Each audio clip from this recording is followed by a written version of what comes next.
Hello everyone, welcome to Magnet Brains. Myself Prateek Karn स्वागत करता हूं आपका अपने यूट्यूब चैनल मैग्नेट ब्रेन्स पर, जहां पर आपको मिलता है क्वालिटी कंटेंट, क्वालिटी एजुकेशन, वो भी बिल्कुल फ्री ऑफ कॉस्ट। ठीक है, क्लास 11 का बहुत शानदार चैप्टर ग्रेविटेशन, और अब हम आ चुके हैं numerical based on Kepler's laws. ठीक है, केपलर जी के लॉज थे, कितने लॉज थे? 3 लॉज थे।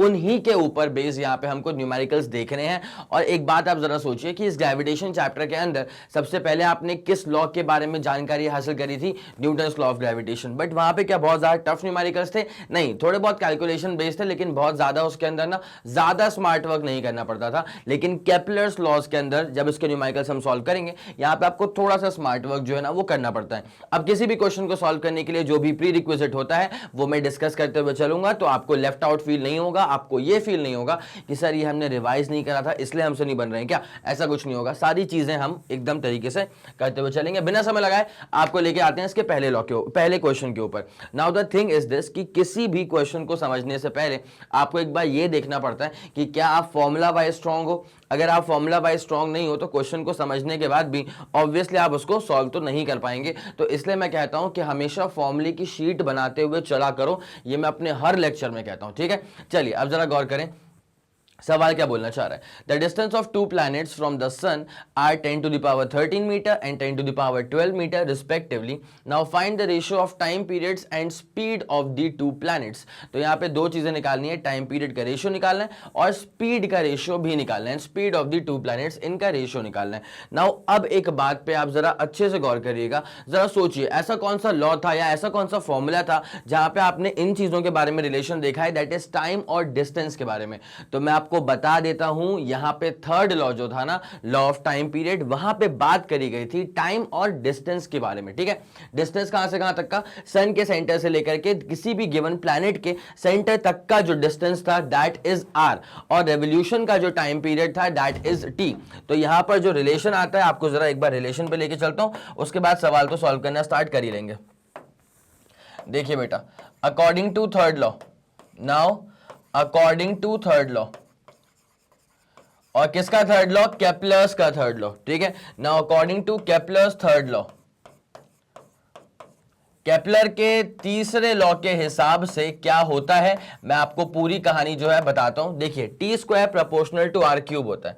T square is proportional to क्या हो गया था बेटा? आर क्यूब हो गया था। ये बहुत ही बेइंतहा इंपॉर्टेंट, इस पर बेस्ड न्यूमेरिकल्स आते हैं बहुत शानदार शानदार। तो टी स्क्वायर क्या हो गया बेटा? प्रोपोर्शनल टू क्या हो जाएगा? आर क्यूब के प्रोपोर्शनल। ठीक है, अब अगर ये नियरली सर्कुलर ऑर्बिट अगर अपन मान ले तो आर क्या हो जाएगा यहाँ पे? अच्छा, वैसे इलिप्टिकल ऑर्बिट था तो R was the semi major axis, R was the semi major axis, और टी तुम्हारे पास क्या होता है? Time period of revolution of that particular planet. It's as simple as that. मेरे ख्याल से इतनी कहानी क्लियर हो पा रही होगी आप लोग को। अब जरा गौर करिएगा, सवाल के अकॉर्डिंग अगर देखा जाए तो distance of 2 planets from the sun are 10 to the power 13 and 10 to the power 12। तो दो प्लैनेट्स हैं, एक का डिस्टेंस कितना है? 10 to the power 13। एक का डिस्टेंस कितना है? 10 to the power 13। तो भाई साहब यहीं पे अपन इसको सॉल्व करना स्टार्ट करते हैं। तो पहले वाले का डिस्टेंस कितना है? 10 to the power 13 मीटर, और दूसरे वाले का जो डिस्टेंस है वो है 10 to the power 12 मीटर। और उसके बाद आपसे क्या पूछा हुआ है? Find the ratio of their time periods. उसके बाद रेशियो निकाल लेंगे वेलोसिटी का भी। तो पहले जरा बात करी जा रही है what is the ratio of their time period.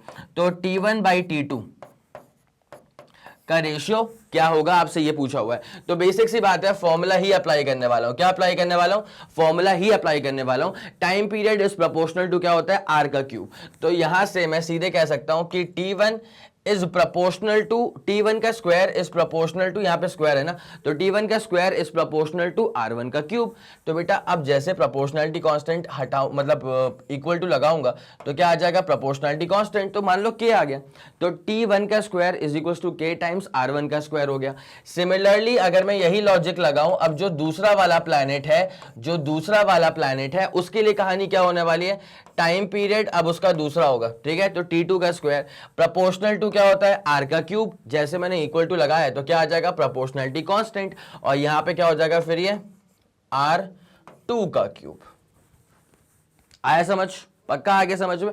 तो ये वाला यहां पे लॉजिक होने वाला है। अब जैसे मुझे इसका रेशियो चाहिए था, मुझे क्या चाहिए था? रेशियो। तो T1 का स्क्वायर अपॉन T2 का स्क्वायर, मतलब ये क्या हो जाएगा T1 बाई T2 का होल स्क्वायर, इक्वल टू यहां पे जैसे मैं इनका रेशियो लूंगा तो K से K कट जाएगा, तो R1 का क्यूब अपॉन R2 का क्यूब, इसका मतलब मैं इसको बोल सकता हूं कि ये R1 अपॉन R2 का क्यूब है। यहां तक की बात आप लोग को समझ में आ गई, मेरे ख्याल से काफी आसान सी बात थी।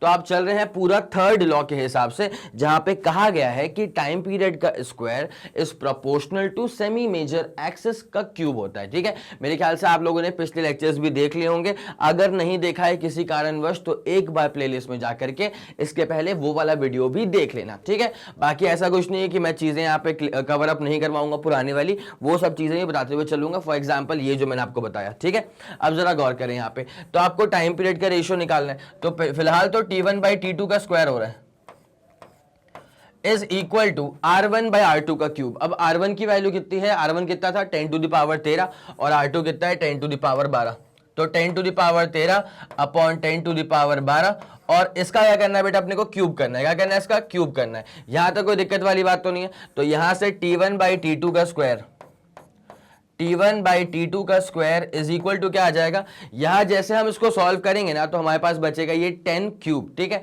अच्छा हम सही जा रहे हैं, 10 टू द पावर 13 था ना पहला, उसके बाद 10 टू द पावर 12 था, तो यहां पे कितना आ जाएगा तुम्हारे पास 10 का क्यूब, यह आ जाएगा 10 का क्यूब। ठीक है, तो मेरे ख्याल से यहां तक कोई दिक्कत तो आप लोग को नहीं हो रही होगी। अब क्या होता है बेटा, मुझे यहां पर टाइम पीरियड का रेशियो चाहिए था, उनके स्क्वायर्स का रेशियो नहीं चाहिए था, तो मैं ऑब्वियसली क्या करूंगा, यहां पे इसका स्क्वायर रूट ले लूंगा।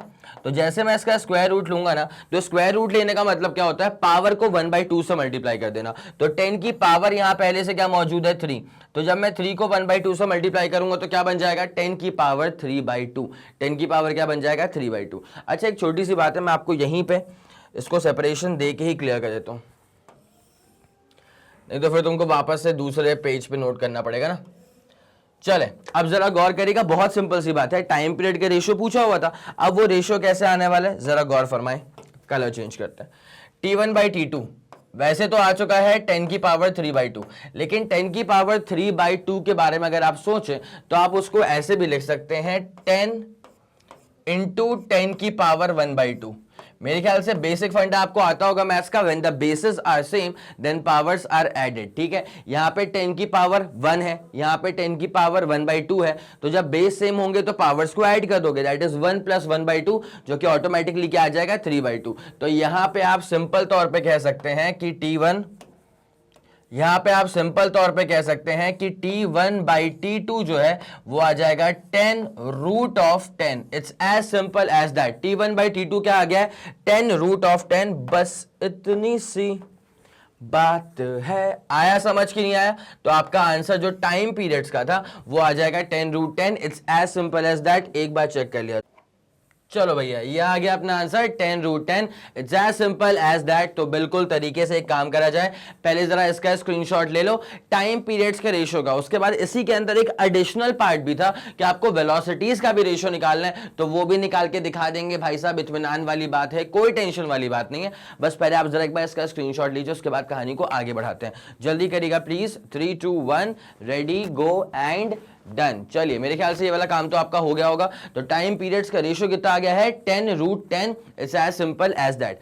अब यहां पे आपसे ये पूछा हुआ है कि what is the ratio for the velocities. ठीक है, तो भाई साहब एक बात सुनो, अगर आपको निकालना है वेलोसिटी का रेशियो तो मतलब आपको निकालना है v1 बाई v2, ये आपसे पूछा हुआ है। ठीक है, अब जरा एक छोटी सी बात पे आप गौर फरमाइएगा तो मजा आ जाएगा भाई वेलोसिटी का फॉर्मूला क्या होता है, डिस्टेंस अपॉन टाइम। ठीक है, सर्कुलर पाथ में क्या डिस्टेंस होगा, सर्कमफ्रेंस के बराबर, दैट इज 2 पाई r के बराबर, है ना।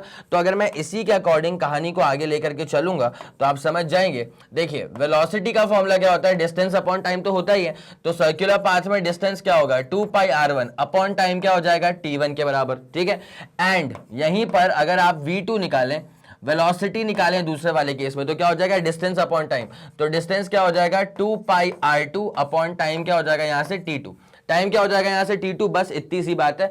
आपको एक बात दिमाग में अच्छे से सेट रखनी है कि अगर कहीं फंस गए T1 बाई T2 में तो उसको फट से क्या लिख देना 10 root 10। It's as simple as that. ठीक है, अब जरा गौर करा जाए, रेशियो निकाल लेते हैं वेलोसिटी का। तो भैया जब रेशियो निकालोगे तो कहानी कैसे आगे बढ़ेगी, v1 by v2 is equal to 2 pi r1 upon नीचे क्या आ रहा है, T1 आ रहा है। उसके बाद बेटा जो चीज यहां पे गिवन है उसको पलट के मल्टीप्लाई कर दो, that is T2 upon 2πr2, that is क्या हो जाएगा T2 अपॉन नीचे क्या हो जाएगा 2πr2।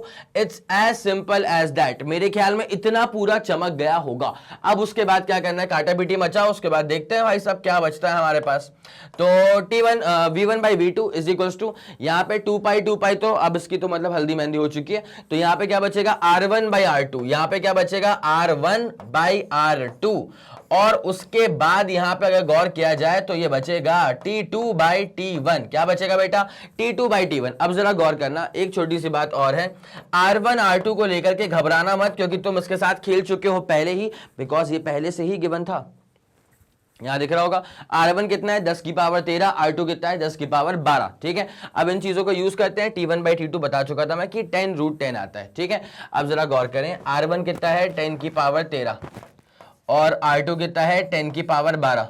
उसके बाद भाई T1 बाई T2 होता है 10 रूट 10, तो यहां पे T2 बाई T1 क्या हो जाएगा 1 by 10 root 10, 1 by 10 root of 10। तो मेरे ख्याल से यहां तक भी कोई परेशानी आपको नहीं दिख रही होगी, है ना। अब उसके बाद क्या बचेगा बेटा, ये V1 बाई V2। अब सुनो अच्छे से, जब इसको सॉल्व करोगे तो क्या बचेगा 10 की पावर 13 अपॉन 10 की पावर 12, निपटाओ उसको, 10 बचा। और नीचे क्या बच रहा है, नीचे तो बचपन से आ रहा था 10 रूट 10, जिसको जाना है उसको जाना है, बस बात खत्म। तो यहां पे अपने पास फाइनली जो V1 बाई V2 बचेगा वो सिंपल सी बात है, क्या बचने वाला है, वो 10 से 10 कट चुका तो 1 बाई रूट 10 बचने वाला है। क्या बचने वाला है, 1 ओवर रूट ऑफ 10। बस भैया इतनी सी बात है, ये रहा आपका फाइनल आंसर। तो एक काम करो, पहले तो इस आंसर को जरा दिल में बस आके रखना, और अप्रोच आपको मेरे ख्याल से समझ में आ गई होगी। अप्रोच इज द की, ठीक है। और ये पूरा क्वेश्चन जो था वो दरअसल थर्ड लॉ के ऊपर बेस्ड था। बड़ा सिंपल सा लॉ, बड़ा सिंपल सा अप्रोच, और बड़ा ही प्यारा सा आंसर आपके सामने आ गया। क्या बोलते हो भाई, पक्का आया समझ, आया समझ। और हमारा जो फंडा बना हुआ है, जो रिवाज बना हुआ है, सवाल देखते ही क्या होना चाहिए, सवाल देखते ही एक बार आप उसको वीडियो को पॉज करके खुद से एक बार सवाल सॉल्व करेंगे। Take 5 minutes, take 10 minutes. But क्या होता है ना, जब तक आप खुद से ब्रेनस्टॉर्मिंग नहीं करोगे ना, तो उसके बाद फिर मजा नहीं आएगा। ठीक है, ये तो फिर वैसा हो, अगर आपने वीडियो ऑन कर लिया और आप देखे जा रहे हैं, देखे जा रहे हो, मैं ही सॉल्व कर रहा हूं, उसके बाद आप समझ रहे हो उस चीज को, तो ये तो स्पून फीडिंग हो जाती है ना। अब उसमें क्या है कि तुम्हारा दिमाग वैसा एक्टिव नहीं है, तुम्हारा दिमाग बस चीजों को ले रहा है, पर तुम्हारा दिमाग खुद से काम नहीं कर रहा, बिकॉज तुम करवा नहीं रहे हो उससे। तो क्या करना चाहिए आपको कि जैसे आपके सामने सवाल पोज हुआ तो आपने वीडियो को पॉज किया। अब उसके बाद फिर आप क्या करेंगे, उस सवाल को सॉल्व करेंगे, और जो आपका आंसर आएगा वो आप मुझ तक कैसे पहुंचाएंगे, कमेंट सेक्शन को यूज करते हुए। इसलिए मैंने हमेशा कहा है कि be extremely active in the comment section. आगे आपको समझ, सवाल आपने देखा, वीडियो को पॉज करो, फट से सॉल्व करो, जो भी आपका आंसर है कमेंट सेक्शन में डाल दो, मेरे तक पहुंच जाएगा। ठीक है, ओके। भले वो सही हो गया तो कोई दिक्कत वाली बात नहीं है भाई। टाइम पीरियड का जो रेशो आया था उसका आप स्क्रीनशॉट ले चुके थे, अब ये वेलोसिटीज का रेशो आ गया, इसका स्क्रीनशॉट ले लो, उसके बाद कहानी को आगे बढ़ाते हैं। जल्दी करना बेटा, 3 2 1 रेडी गो एंड डन। हो गया हो गया हो गया हो गया, चलो गजब, निपटाते हैं इसको। अब आपको लेके चलते हैं सीधे तौर पे इसके अगले वाले सवाल की तरफ। अगला वाला सवाल क्या बोलना चाह रहा है, a planet of mass m, छोटा वाला mass m, moves around the sun of mass, बड़ा वाला m, in an elliptical orbit. कोई दिक्कत वाली बात नहीं है। The maximum and minimum distance of the planet from the sun are r1 and r2। तो मैक्सिमम डिस्टेंस है r1 के बराबर और मिनिमम डिस्टेंस है r2 के बराबर, या चाहो तो उसका उल्टा भी ले लो, कोई दिक्कत वाली बात नहीं, बिकॉज रिस्पेक्टिवली नहीं लिखा गया है। Find the relation between time period of the planet in terms of r1 and r2। ठीक है, चलो एक बात सुनो, सवाल का स्क्रीनशॉट लेने का मौका दूंगा, उसमें कोई दो राय नहीं है, बस एक छोटी सी बात आप जरा सुनेंगे तो मजा आ जाएगा। देखो भाई साहब, टाइम पीरियड का स्क्वायर जो होता है वो r³ के बराबर तो होता है। ठीक है, अब यहाँ पे r क्या है, एलिप्स में कहाँ खोजोगे रेडियस। ठीक है, एलिप्स में r रेडियस थोड़ी ना होता है, एलिप्स में जो r होता है ना, स्टेटमेंट पढ़ना थर्ड लॉ का, इसमें जो r होता है वो होता है सेमी मेजर एक्सिस। क्या होता है, semi major axis. Now this is the major axis. ठीक है, इसके आधे पे लूंगा तो वो हो जाएगा सेमी मेजर एक्सिस। क्या हो जाएगा बेटा, क्या हो जाएगा, वो हो जाएगा सेमी मेजर एक्सिस। तो इसका बीच में एक पॉइंट ले लो, तो यहां से लेकर के यहां तक की जो दूरी होती है ना, इसको मान लेते हैं a। ठीक है, ये होता है तुम्हारे पास सेमी मेजर एक्सिस, और इस वाले का नाम रख दो मेरे नाम पे, दैट इज पी, ठीक है। तो इसका नाम आपने ओ रख दिया, उसका नाम आपने ए रख दिया और इसका नाम रख दिया मेरे नाम पे, दैट इज पी रख दिया, ठीक है। अब होता क्या है यहाँ पे, ये जो दूरी होती है ना इसको आर कहा जाएगा, इसको हम कहते हैं आर, और यही वाला आर आपको देखने को मिलता है ये केपलर के थर्ड लॉ के अंदर, जो होता है ना T square proportional to are का क्यूब, ये यही होता है बेटा। क्या होता है, ये वाला आर जो है वो यहीं से आया, कोई दिक्कत वाली बात तो नहीं है। चलो ठीक है, बहुत शानदार, बहुत जबरदस्त। अब एक बात सुनो, ये जो है वो दरअसल पूरे मेजर एक्सिस का आधा ही है ना, पूरे मेजर एक्सिस का आधा ही है। ये वाली बात आपको समझ में आ गई, तो एक काम करो, इसी पर बिल्डअप करूंगा मैं इस क्वेश्चन को। तो पहले आप जरा इसका स्क्रीनशॉट ले लें, इसको नोट कर लें इसकी खोपचों में, बिकॉज ये सवाल का पार्ट नहीं है, लेकिन सवाल को सॉल्व करने की जो पूरी प्रोसेस, जो अप्रोच होगी ना, उसको अप्रोच को लगाने के लिए पहले ये समझना बहुत जरूरी है। यह आगे समझ, क्या समझाया, इस वाले लॉ के जो फॉर्मूला आता है जिसमें आर क्यूब आता है, उसमें आर क्या होता है, यहां से लेकर के यहां तक की दूरी होती है। This R is the semi major axis, this R is the semi major axis. चले ठीक है, तो एक काम करो, जल्दी इसका स्क्रीनशॉट लो, उसके बाद कहानी को आगे बढ़ाते हैं। जल्दी करो बेटा, जल्दी करो। 3 2 1 रेडी गो एंड डन। हो गया होगा, चलो ये वाला पूरा क्लियर, ठीक है। अब जरा इस सवाल में देखा जाए, सवाल का आप लोगों ने स्क्रीनशॉट तो ले लिया होगा, ठीक है, आपको सवाल समझ में आ गया होगा, काफी लोगों ने ट्राई करना शुरू कर दिया होगा। जिसका जो भी आंसर आता है वो कमेंट सेक्शन में हाइपर एक्टिव हो जाओ, लिख दो कि सर आपने कहा था कि क्वेश्चन नंबर 2 का आंसर क्या होगा। तो क्वेश्चन नंबर 2 का आंसर हमारा तो ये आया है, अगर गलत आ भी गया कोई दिक्कत वाली बात नहीं है, ठीक है, तुमने ट्राई तो कराया ना। अब क्या हो रहा है, जब प्लैनेट बहुत दूर था तो दूरी r1 के बराबर थी from the sun, sun is at one of its foci of the ellipse, ठीक है। और जब प्लैनेट पास आ गया तो दूरी r2 के बराबर हो गई। अब टाइम पीरियड का जो रिलेशन आएगा वो r1 r2 के टर्म्स में क्या आएगा, बस वो पूछा हुआ है, ध्यान दो। अब करें इसको सॉल्व। इलिप्टिकल पाथ ले लिया, इलिप्टिकल पाथ ले लिया, ठीक है। अब क्या है, sun is placed at one of its foci. तो पहले अपन एक काम करें ये बनाते हैं इसका अपन मेजर एक्सिस, ठीक है। और ऑब्वियसली कोई लाइन आपको वहां पे लिटरली दिखाई थोड़ी देती है, ठीक है, ये तो हमने बनाई है समझाने के लिए और समझने के लिए। So this is a virtual line, okay, कोई दिक्कत वाली बात नहीं है, this is a virtual line. बहुत शानदार, ठीक है। अब क्या है, sun is placed at one of its foci, तो सन को प्लेस करते हैं किसी भी एक फोकाई पे।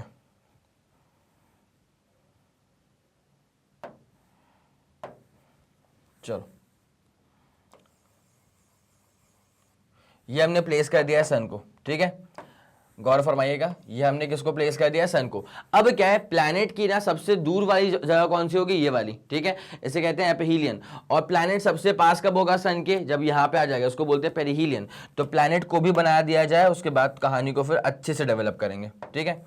ये रहा तुम्हारे पास कोई प्लैनेट, मैंने नहीं कहा कि अर्थ ही है, ठीक है, कुछ भी हो सकता है। तो ये उसकी पहली पोजीशन है, ठीक है, जब वो बहुत दूर था, और ये उसकी दूसरी पोजीशन है जब वो बहुत पास था। आ रहा होगा मेरे ख्याल से समझ में पूरा।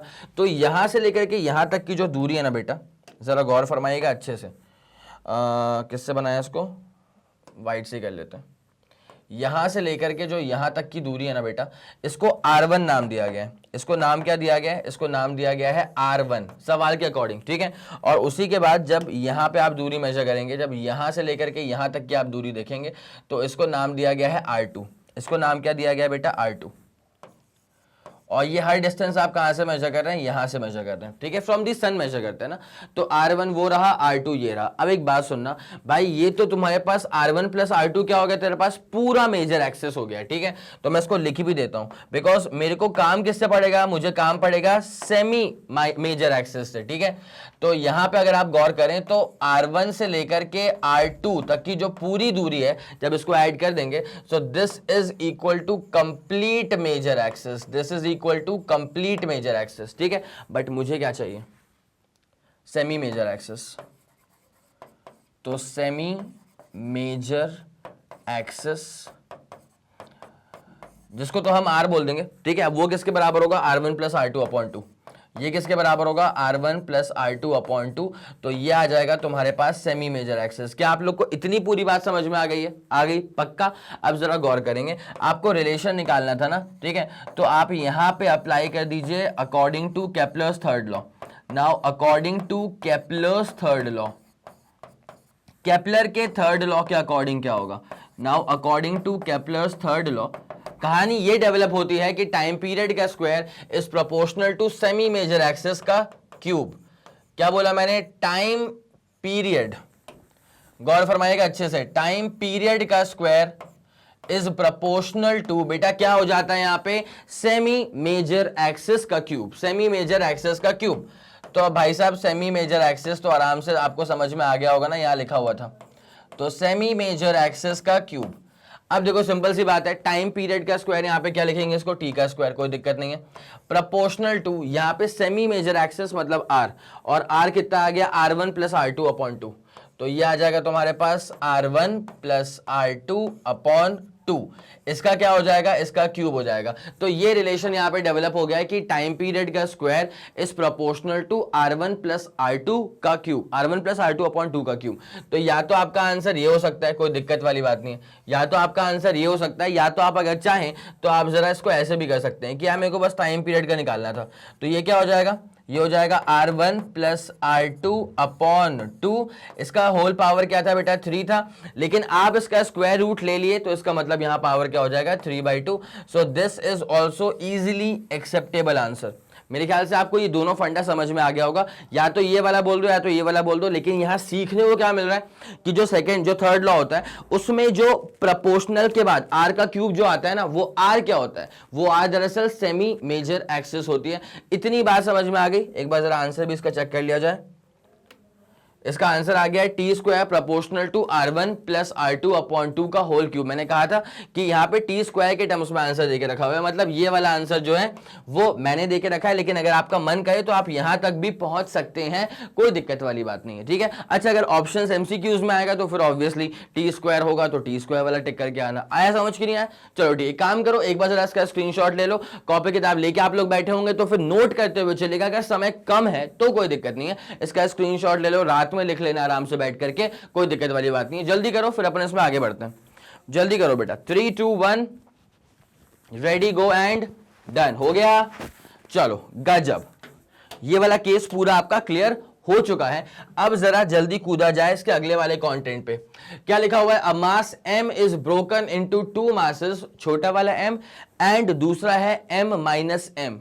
How are m and m related so that force of gravitation between them या force of attraction, gravitational attraction between them becomes maximum। यार एक बात मैं आपको बताना चाहूंगा, if something becomes maximum it means it is, if something becomes maximized इसका मतलब वो हो रहा है कांस्टेंट, ठीक है। if something is maximizing इसका मतलब वो हो रहा है कांस्टेंट, और अगर कोई चीज कांस्टेंट हो रही है तो इसका मतलब ये है कि उसका डिफरेंशिएशन क्या हो जाएगा, उसका डिफरेंशिएशन क्या हो जाएगा, 0। ये लॉजिक जो है ना वो दिमाग में अच्छे से बिठा लेना कि अगर कोई चीज कांस्टेंट हो रही है, अगर कोई चीज मैक्सिमाइज हो रही है मतलब वो कांस्टेंट हो रही है, और अगर कोई चीज कांस्टेंट हो रही है तो उसका डिफरेंशिएशन क्या हो जाएगा, 0 हो जाएगा। It's as simple as that, ठीक है। अब एक काम करें, ये सवाल जरा आपके हवाले, एक बार आप सोचिए कि क्या आपको समझ में आ रहा है इसके बारे में। जो भी आपका आंसर आ जाए जल्दी से जल्दी कॉमेंट सेक्शन में डाल दो, एक बार इसका स्क्रीनशॉट लो, उसके बाद फिर उसको मैं सॉल्व करना स्टार्ट करता हूं। जल्दी करो बेटा। 3 2 1 रेडी गो एंड डन, हो गया। चलो बहुत जबरदस्त। अब जरा गौर करें, तो एक बड़ा सा मास m था, फिर उसको अपन ने ब्रेक कर दिया 2 पार्ट्स में। छोटे वाले का मास कितना हो गया, एक का मास क्या हो गया, स्मॉल m हो गया, तो बाकी जो बचा होगा वो क्या होगा, कैपिटल M माइनस m। तो वही वाली कहानी यहाँ पे चल रही है, उनके बीच का फोर्स जो है वो मैक्सिमम हो रहा है। तो अब कहानी को कैसे डेवलप करेंगे, अच्छा फोर्स मैक्सिमाइज हो रहा है तो फिर क्या रिलेशन होगा m और m के बीच का, ये पूछा हुआ है, ठीक है। आ जाओ, ध्यान दो ध्यान दो ध्यान दो। मान लो ये एक मास था, मान लो ये एक मास था, ठीक है। फिर इसको अपन ने तोड़ दिया, जब इसको अपन ने तोड़ा ना तो वो जो मासेस बने वो छोटे से 2 स्फीयर मान लेता हूं मैं, चलेगा आप लोग को ऐसा। ये बड़ा वाला मास था, उसको अपन ने तोड़ दिया 2 पार्ट्स में, तो वो 2 छोटे स्फीयर्स मान लेता हूं, इससे छोटे स्फीयर्स। तो एक ये वाला स्फीयर मान लेता हूं और एक ये वाला स्फीयर मान लेता हूं। आगे समझ। तो इसको तोड़ने के बाद ऐसा हो रहा है, इसको तोड़ने के बाद जब इसको तोड़ा तो एक हिस्सा ये बन गया और एक हिस्सा ये वाला बन गया। आ गया होगा आप लोगों को समझ में। तो ये जिसको अपन ने तोड़ा है ना, इसका मास कितना था, इसका मास अपन ले लेते हैं कैपिटल M। इसका मास क्या ले लेते हैं, कैपिटल M ले लेते हैं। जब इसको तोड़ा तो जो ये पहला वाला हिस्सा डेवलप हुआ, जो इसको तोड़ने के बाद जो इसका पहला वाला हिस्सा डेवलप हुआ, इसका मास कितना है, इसका मास मान लो m, ठीक है। अच्छा जी, जो दूसरा वाला होगा उसका मास क्या होगा भाई, m में से m निपट गया तो क्या बचेगा, इसका मास हो जाएगा m माइनस m। ठीक है, मेरे ख्याल से इतनी कहानी भी आप लोगों को समझ में अच्छे से आ गई होगी। अब क्या होता है बेटा, इन दोनों के सेंटर्स के जो बीच की दूरी है, इन दोनों के सेंटर्स के जो बीच की दूरी है, क्यों ना उसको r लिया जाए। क्या लिया जाए इसको, इस दूरी को अपन ले लेते हैं r। आगे आप लोगों को समझ में। बेटा यहां पर जो वेरिएबल है ना, वो डिस्टेंस वेरिएबल नहीं है, यहां पर वेरिएबल m है। क्या वेरिएबल है, m है। जैसे मान ले अगर ये 200 ग्राम का मास है, अब अगर उसमें से ये 40 हुआ तो ये कितना होगा 160, अगर ये 70 हो गया तो ये कितना होगा 130, ठीक है, अगर ये 90 हो गया तो ये कितना होगा 110। तो चीज क्या है, लॉजिक क्या है कि अगर ये वाला, ये तो वेरी करेगा ना बार बार, मतलब डिपेंडिंग ऑन कि मैंने किस फ्रैक्शन में इसको तोड़ा है, तो ये वेरी करेगा, इसकी वजह से ये वाला वेरी करेगा। आ गया समझ में। तो यहाँ पे छोटा वाला m जो है ना वो वेरिएबल है। अब मैं इस वेरिएबल के पीछे क्यों पड़ा हूं, बिकॉज मैंने कहा था कि यहाँ पे फोर्स इज बिकमिंग कॉन्स्टेंट, और अगर कोई चीज मैक्सिमाइज हो रही है, मतलब वो कांस्टेंट हो रही है, तो उसका डिफरेंशिएशन क्या हो जाएगा, 0 के बराबर। अब डिफरेंशिएशन किया जाता है किसी वेरिएबल के रिस्पेक्ट में, तो वेरिएबल क्या होगा यहाँ पे, छोटा वाला मास जो है, that is going to be the variable. ठीक है, अब जरा गौर करें, इसको मैं एक बार लिख देता हूं। Now force becomes maximum, force becomes maximum, that is force becomes constant. Force अगर मैक्सिमम हो रहा है, इसका मतलब फोर्स हो रहा है constant, it means force becomes constant. और अगर कोई चीज कांस्टेंट हो रही है तो उसका डिफरेंशिएशन क्या हो जाएगा, 0। ठीक है, now the rate of change of force will be 0। Now the differentiation of force becomes 0। Now the differentiation of force F becomes 0। बस इतनी सी बात है, बिकम्स 0। ये लॉजिक दिमाग में अच्छे से रख लेना। ठीक है, अब जरा इसको डिफरेंशिएट किया जाए, तो भैया फोर्स को डिफरेंशिएट तो मैं कर दूंगा, बट किसके रिस्पेक्ट में करूंगा, मास के रिस्पेक्ट में। कौन सा वाला मास, बड़ा वाला m क्या, नहीं भाई साहब वो तो कांस्टेंट है। डिफरेंशिएशन हमेशा किसी वेरिएबल के रिस्पेक्ट में करते हैं, ये वाला मास तो कांस्टेंट है, तो कौन सा वेरिएबल है, छोटा वाला m जो है ना वो वेरिएबल है। तो यहाँ पे हम करेंगे इसको डिफरेंशिएट, और ये किसके बराबर आ जाएगा, 0 के बराबर। ठीक है, अब जरा गौर करा जाए, d/dm तक तो कोई दिक्कत नहीं है।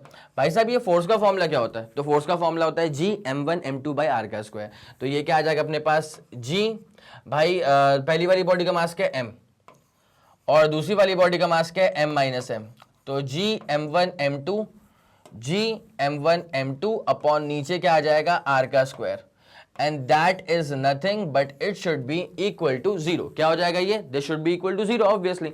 कोई दिक्कत वाली बात आपको यहां तक तो नहीं होगी। आर स्क्वायर को वहां पहुंचाओ, कोई दिक्कत वाली बात इसलिए नहीं है आर के साथ, बिकॉज वो तो कांस्टेंट ही है ना, वो थोड़ी वेरी कर रहा है, तो उसके साथ कोई दिक्कत नहीं है। अच्छा भाई ये जी के साथ भी कोई दिक्कत नहीं है, ठीक है, तो 0 अपॉन एनीथिंग 0 हो जाएगा। तो कहीं ना कहीं बचने वाला ये है कि differentiation of m minus m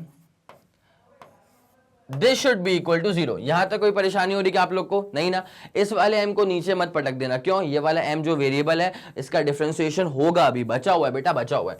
तो जरा इसको खोला जाए, तो ये हो जाएगा डिफरेंशिएशन ऑफ, यहां पे देखो m इंटू m करूंगा मैं, तो जो कैपिटल m है वो तो बाहर, बिकॉज वो तो कांस्टेंट ही है ना, तो ये हो जाएगा ऐसा, और माइनस क्या हो जाएगा यहाँ पे डिफरेंशिएशन ऑफ, बेटा छोटा वाला m इंटू छोटा वाला m क्या हो जाएगा, m का स्क्वायर, क्या हो जाएगा m का स्क्वायर इज इक्वल टू क्या हो जाएगा 0। It's as simple as that. ठीक है, अब जरा गौर करें, ये तो आएगा m, यहाँ तो कोई दिक्कत नहीं है, माइनस ये कितना हो जाएगा। भाई एक बात सुनो, अगर तुम कभी ऐसा करते हो, अगर तुम डिफरेंशिएट कर देते हो x के स्क्वायर को, तो आंसर क्या आता है, 2x आता है ना। तो डिफरेंशिएशन ऑफ x स्क्वायर अगर 2x के बराबर है, तो डिफरेंशिएशन ऑफ m स्क्वायर क्या हो जाएगा, 2m के बराबर। बस इतनी सी बात है, ये आ जाएगा 2m के बराबर, and this is just equal to क्या हो जाएगा, 0 हो जाएगा। तो यहां से आप कह सकते हैं कि 2m इज इक्वल टू हो जाएगा m, और जब आप m निकालेंगे तो ये हो जाएगा m/2।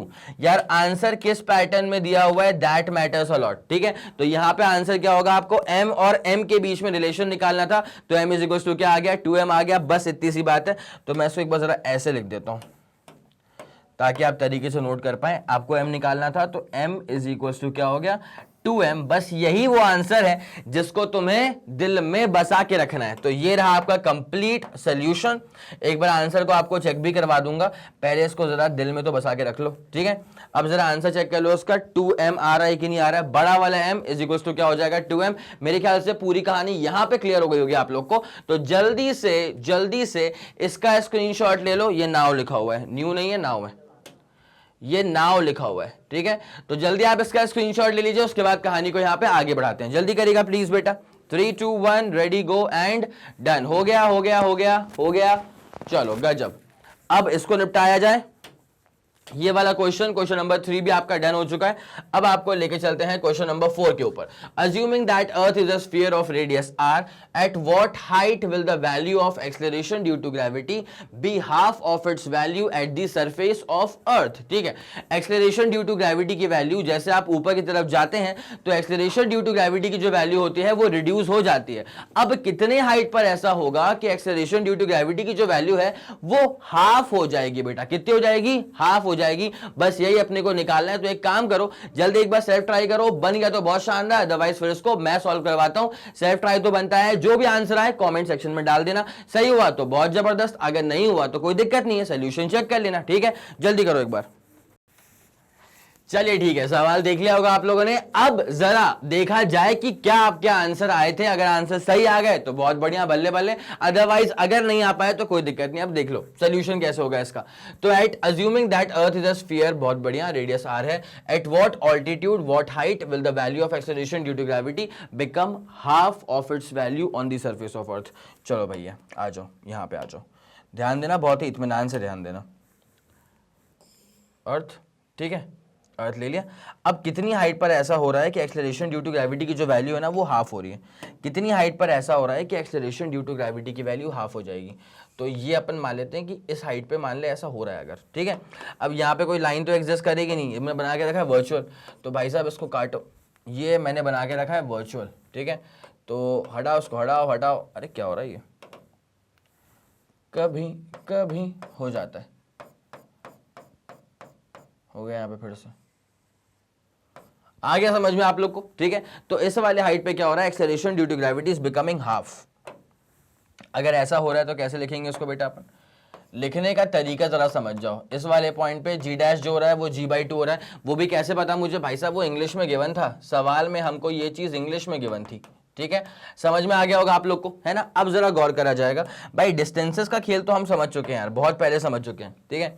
कैसे? सेंटर से लेकर के यहां तक की दूरी क्या होती है? r के बराबर होती है। उसके बाद यहां से लेकर के यहां तक जो भी होता है उसको तो अपन h बोल देते हैं। क्या बोल देते हैं? h। तो ये जो दूरी है ना सरफेस से लेकर के उस पॉइंट तक की, उसको तो h बोल देते हैं। और बाकी ये जो दूरी होती है ना सरफेस से सेंटर तक की, उसको हम r बोल देते हैं। लिख दें इसको बेटा वैसे के वैसे ही, ठीक है। ये दूरी किसके बराबर है? रेडियस r के बराबर है। लेकिन ये जो ऊपर वाली हाइट है ना उसको हम h बोलते हैं। क्या बोलते हैं इसको? हम h बोलते हैं। अब जरा गौर किया जाएगा किस हाइट पे ऐसा हो रहा है। तो ये छोटी मोटी हाइट पे नहीं हो रहा होगा। क्यों बेटा? एक्सेलरेशन ड्यू टू ग्रेविटी की वैल्यू जस्ट कट के आधी हो गई है, ठीक है, जस्ट 50% हो गई है। इसका मतलब ये है कि ये इतना लॉस जो है ना वो छोटी हाइट पे नहीं आता है, वो काफी कंपेरेबल हाइट पे आता है, काफी अच्छी हाइट पे आता है। So this much loss is at a very comparable height, ठीक है। तो लिखेंगे therefore h is comparable to r। इतना बड़ा लॉस देख करके ही हमको समझ में आ गया कि h की वैल्यू जो है वो रेडियस ऑफ अर्थ के तो कंपेरेबल है। अब अगर ऐसा है तो कैसे कहानी को आगे डेवलप किया जाएगा? तो भाई जो फॉर्मूला यूज करेंगे वो फॉर्मूला कौन सा होगा? नाउ फॉर्मूला यूज्ड इज, सोचो ना कौन सा वाला फॉर्मूला यूज करोगे भाई। हाइट के रिस्पेक्ट में दो फॉर्मूले थे, एक जब h is comparable to r, एक when h is not comparable to r। तो यहां पे हम मान लेते हैं कि obviously h is comparable to r, तो फॉर्मूला क्या है? r square upon r plus h का होल स्क्वायर। यहां तक कोई दिक्कत हो रही है क्या? पक्का श्योर हो? अब जरा गौर करना, g डैश बाई g, ठीक है, उसमें तुम जानते हो g डैश कितना हो गया है? g/2। तो g डैश कितना हो गया बेटा? g/2। और नीचे पहले से एक g पड़ा हुआ है तो कोई दिक्कत वाली बात नहीं। आ गया समझ? यहां पे क्या हो जाएगा? r स्क्वायर अपॉन नीचे क्या हो जाएगा r प्लस एच का होल स्क्वायर। यहां तक भी कोई दिक्कत आप लोग को नहीं हो रही होगी, है ना। अब जाने वाले को तो कोई रोक नहीं सकता, g और g हमारे बीच अब नहीं रहे, तो अब आप एक काम कर सकते हैं, यहां पे आप स्क्वायर रूट लीजिए। क्या करिए बेटा, स्क्वायर रूट ले लो, बिकॉज तुमको तो h निकालना है ना r के टर्म्स में। तो एक काम करो, बात मानो मेरी और क्या कर लो बेटा, स्क्वायर रूट। सारे क्लासिक क्वेश्चन जो है, सारे क्लासिक क्वेश्चन जो है मैं करवा रहा हूं आपको लेक्चर्स के अंदर, इसलिए मैं कहता हूं कि रिकॉर्डिंग का कोई भी लेक्चर मत मिस करा करो, ठीक है। पूरा लॉजिक, पूरा कॉन्सेप्ट सही से, डेरिवेशन सब करवा दिए गए हैं, उसके बाद न्यूमेरिकल पे लेके आते हैं, ठीक है। चलिए, अब जैसे आप इसका स्क्वायर रूट लेंगे ना, तो क्या बचेगा बेटा, बहुत सिंपल सी बात है, 1 अपॉन नीचे क्या आ जाएगा, √2, कोई दिक्कत नहीं है, इज इक्वल टू r का स्क्वायर था, तो यहां पे स्क्वायर रूट लेने पे ये आ जाएगा r और नीचे आ जाएगा r प्लस एच। सटीक, सही जा रहा है। अब जरा सॉल्व करो उसको, तो r plus H cross multiply कर दिया, तो r plus H is equal to क्या हो जाएगा, √2 times r। r plus H is equal to क्या हो जाएगा, √2 टाइम्स r, और जब आप यहां से h निकालेंगे तो h हो जाएगा √2r minus r, √2r minus r। r obviously common निकाल लेना, तो √2 माइनस 1, √2 बस रूट जो है वो सिर्फ 2 के साथ ही इन्वॉल्व है, तो √2 माइनस 1 और इनटू आ जाएगा r। ये रहा आपका वाला फॉर्म, ये रहा आपका वाला आंसर, जिसका आप जानते हैं कि मैं क्या बोलूंगा इसके बाद। कहां बसा के रखना है इसको बेटा, दिल में बसा के रखना। ये रहा आपका पास फाइनल आंसर, है ना। It's as simple as that.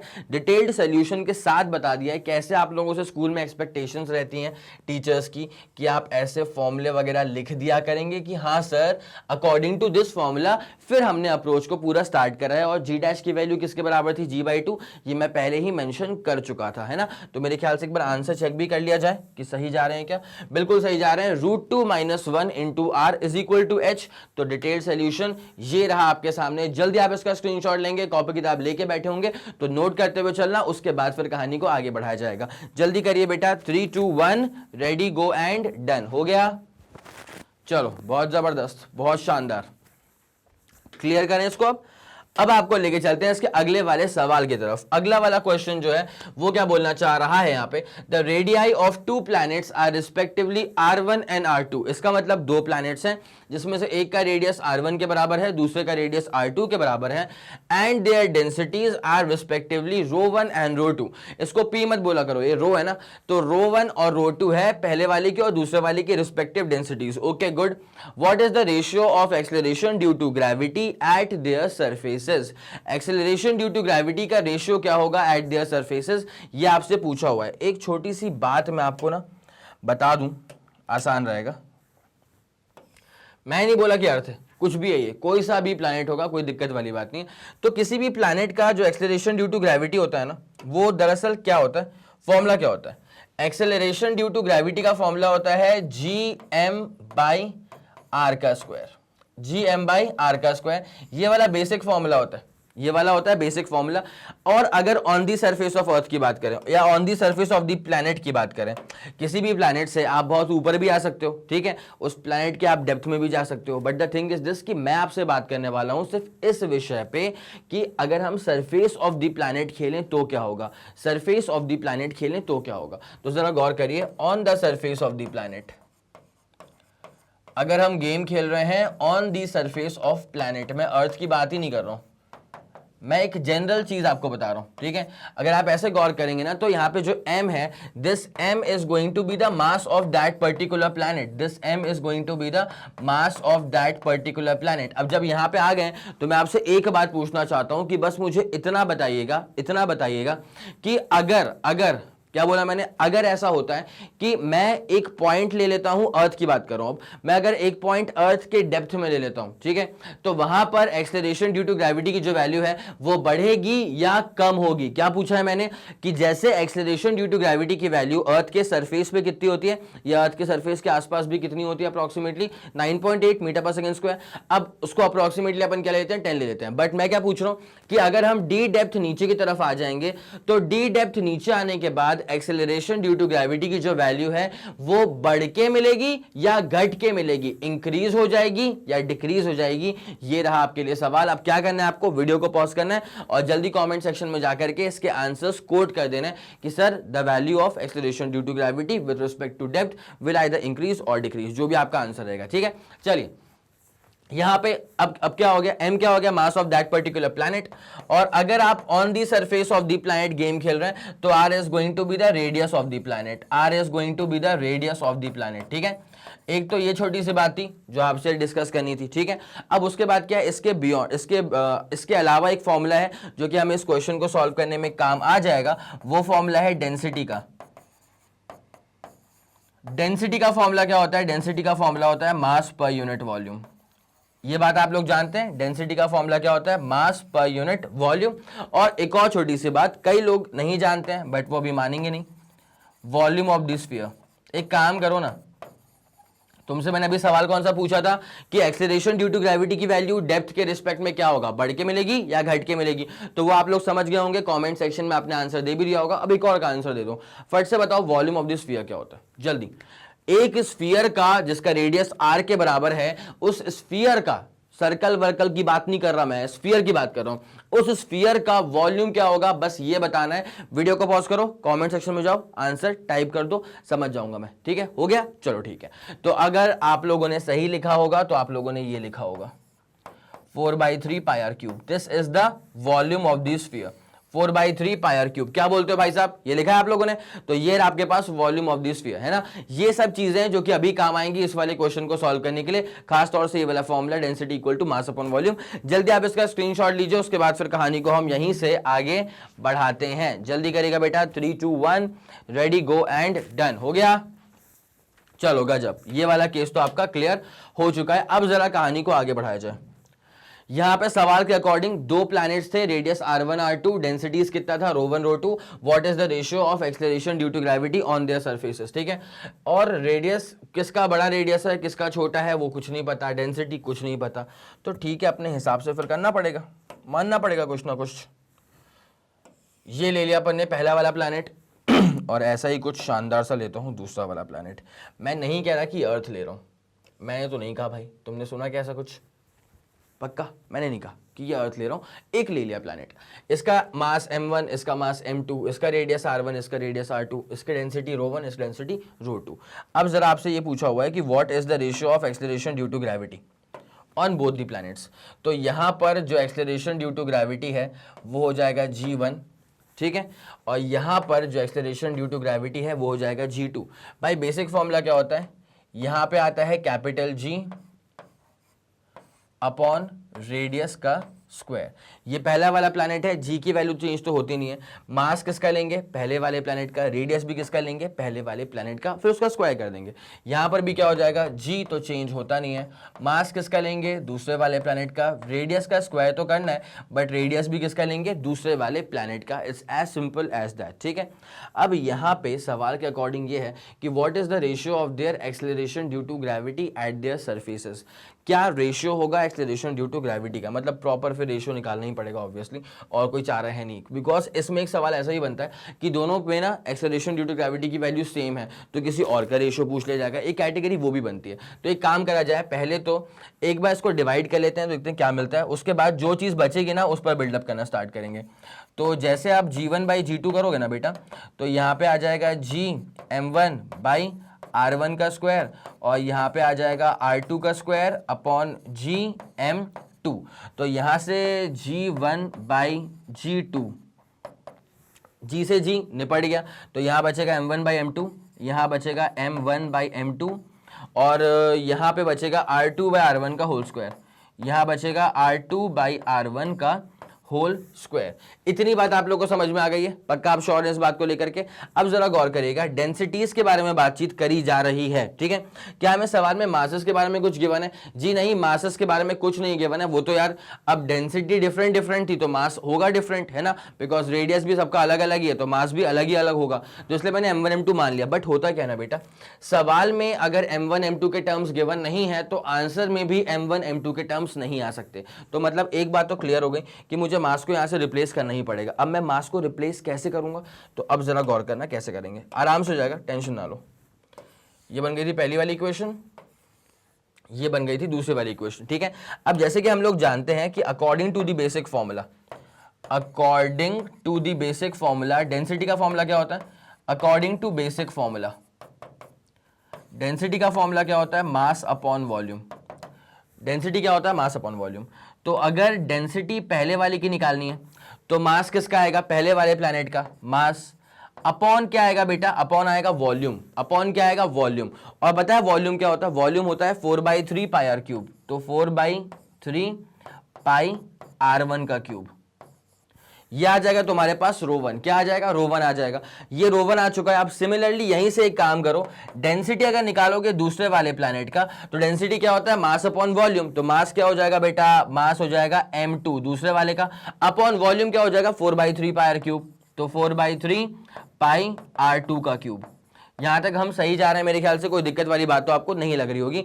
बस ध्यान दो कि मुझे m1/m2 को रिप्लेस करना है, मुझे m1/m2 को कैसे भी करके रिप्लेस करना है, बिकॉज ये मैंने अजम्पशन लेके रखा है ना मास के बारे में, तो ठीक है, डिनोशन दे दिया m1m2, सवाल में कहीं गिवन नहीं था, इत्मीनान से समझो इस सवाल को, ठीक है। तो m1m2 को मेरे को यहाँ से रिप्लेस करना है। एक काम करो, m1/m2 मिलेगा कैसे, जब मैं इन दोनों को डिवाइड मार दूंगा। तो भाई साहब डिवाइड मारो ना, तभी तो काम होगा। तो जैसे मैं डिवाइड मारूंगा ρ1/ρ2, तो मुझे क्या मिलने वाला है बेटा, 3m1, यहां से आ जाएगा 3m1, और नीचे क्या आ जाएगा 4 पाई r1 क्यूब, 4 पाई r1 क्यूब। और जैसे इसको मैंने डिवाइड मारा ρ2 से, तो बस इसको पलट के मल्टीप्लाई, तो 4 पाई r2 का क्यूब, 4 पाई r2 का क्यूब, अपॉन नीचे क्या आ जाएगा, नीचे आ जाएगा थ्राइस ऑफ m2, ये था m1, यहाँ पे नीचे आ जाएगा थ्राइस ऑफ m2। यहां तक कोई दिक्कत वाली बात तो नहीं है, पक्का श्योर हो। अब जरा काटा पीटी मचाओ, उसके बाद तुम्हारा जो क्वेश्चन था वो सॉल्व हो जाएगा। अब जरा गौर करो, 3 और 3 हमारे बीच नहीं रहे, 4 पाई और 4 पाई भी हमारे बीच अब नहीं बचे। तो हमारे बीच अब क्या बचेगा बेटा, जरा गौर करें इसको। नाउ यहां पे ρ1/ρ2 जो बचेगा वो बचेगा m1/m2, और उसके बाद क्या आ जाएगा यहां से r2 का क्यूब अपॉन r1 का क्यूब। सही जा रहा हूं भाई, मुझे क्या चाहिए था, मुझे यहां पे चाहिए था m1/m2 का रेशियो। तो जब m1/m2 का रेशियो मैं निकालूंगा ना, m1/m2 का जब मैं रेशियो निकालूंगा, तो ये क्या बचेगा, ρ1r1 क्यूब, और यहाँ पे ρ1/ρ2, यहाँ पे आएगा r1 क्यूब, नीचे जाएगा r2 क्यूब, तो मैं इसको लिख दूंगा r1/r2 का क्यूब, r1/r2 का क्यूब। क्या आपको इतनी पूरी बात समझ में आ गई है, श्योर है आप लोग इस फंडे को लेकर के। अब जरा गौर किया जाएगा, m1/m2 आपको मिल चुका है ना, बस यहाँ भर दो, काम खत्म हो जाएगा, ठीक है। m1/m2 मिल चुका है, बस भर दो, काम खत्म हो जाएगा। मैंने और किसी इक्वेशन को नाम तो नहीं दिया, इसके अलावा नहीं दिया, ठीक है। ये फर्स्ट इक्वेशन थी, तो इसको नाम दो सेकेंड इक्वेशन। अब बस इतनी सी बात है, put second into first, put second equation into first equation. जैसे हम सेकेंड इक्वेशन को फर्स्ट में डालेंगे ना बेटा, तो क्या बचेगा, g1/g2, जो एक्सेलरेशन ड्यू टू ग्रेविटी का रेशियो आपको निकालना था, तो g1/g2 इज इक्वल टू क्या बन जाएगा, m1/m2 था, और m1/m2 जो है किसके बराबर आ गया, ρ1/ρ2, और यहां पे r1 का क्यूब अपॉन नीचे क्या आ गया है, r2 का क्यूब। ठीक है, आ गया समझ। ये m1 m2, इसको मल्टीप्लाई किससे करना है, r2 का स्क्वायर अपॉन r1 का स्क्वायर से, r2 का स्क्वायर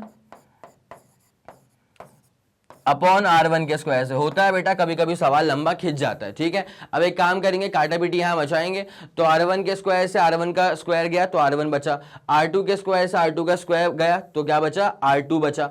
तो यहां से g1/g2 की जो वैल्यू आएगी ना, ध्यान दीजिएगा, g1/g2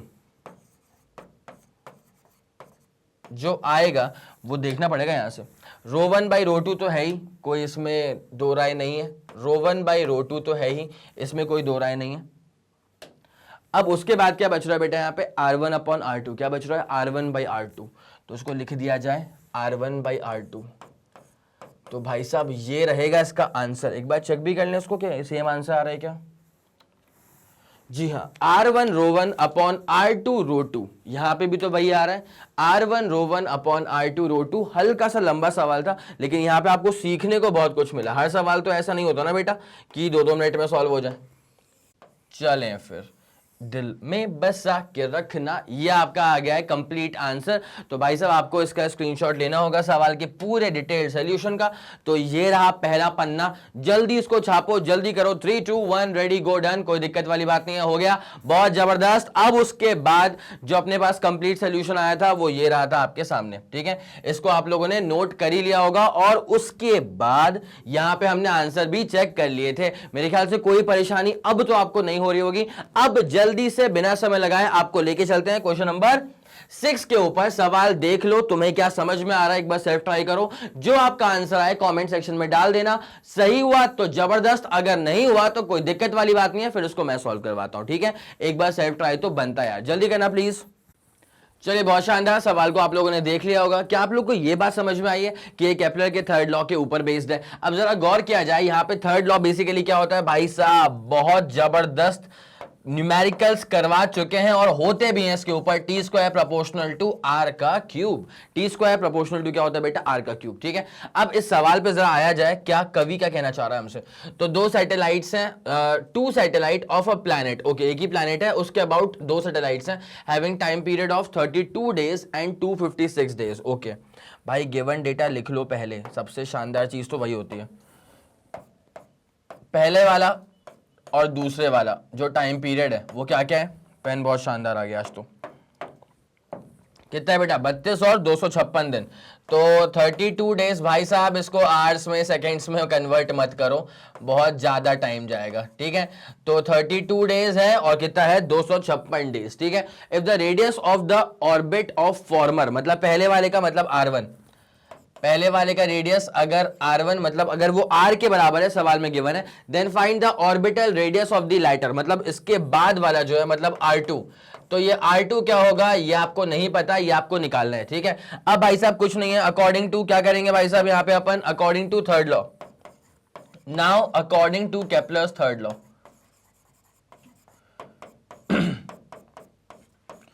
और किसका थर्ड लॉ है, ये केपलर का है ना। According to Kepler's third law होता क्या बेटा, टाइम पीरियड का square is proportional to are का क्यूब। जब मैं रेशियो लूंगा तो जो प्रोपोर्शनलिटी कांस्टेंट होगा वो कट जाएगा, तो यहां पे दरअसल ये बचेगा, देखो T1 का स्क्वायर, या एक काम करो ऐसे लिख लो, T1 का square equal to K times R1 का क्यूब होता है, T2 का square is equal to K times R2 का क्यूब होता है।